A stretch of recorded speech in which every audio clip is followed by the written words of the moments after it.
গ্রাম পরিচয়ের আজকের পর্বে আপনাদের স্বাগতম।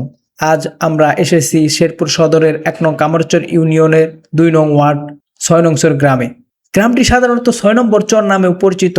শহর থেকে প্রায় ২০ কিলোমিটার দূরে এই গ্রামটি অবস্থিত। পুরাতন ব্রহ্মপুত্র নদের অববাহিকায় গড়ে ওঠা এই অঞ্চল নদী ভাঙ্গন কবলিত। চরাঞ্চলের ধারাবাহিক নম্বর অনুযায়ী এর নামকরণ করা হয়েছে ৬ নং চর। এই গ্রামের পাশ দিয়ে বয়ে গেছে পুরাতন ব্রহ্মপুত্র নদ।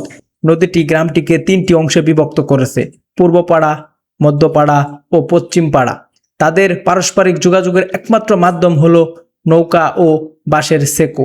এখানকার মানুষের প্রধান আয়ের উৎস কৃষিকাজ। নদীর পলিমাটিতে উর্বর এই জমিতে ফলানো হয় নানা ফসল।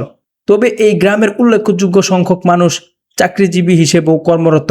শিক্ষার আলো ছড়িয়ে দিতে এখানে রয়েছে একটি সরকারি প্রাথমিক বিদ্যালয়, যা গ্রামের শিশুদের ভবিষ্যৎ গড়ে তুলতে গুরুত্বপূর্ণ ভূমিকা রাখছে। এবং রয়েছে ধার্মিক কিছু প্রতিষ্ঠান, তার মধ্যে রয়েছে মসজিদ, রয়েছে মাদ্রাসা।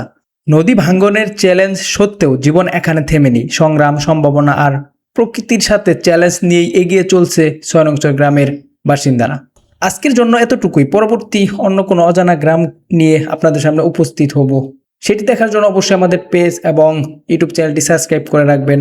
অবশ্যই ভিডিওটি ভালো লাগলে আপনারা শেয়ার করে দিবেন এবং লাইক কমেন্ট করতে ভুলবেন না। পরবর্তী কোন এলাকা নিয়ে আপনারা ভিডিও চান অবশ্যই আমাদের কমেন্টে জানিয়ে যাবেন। ধন্যবাদ।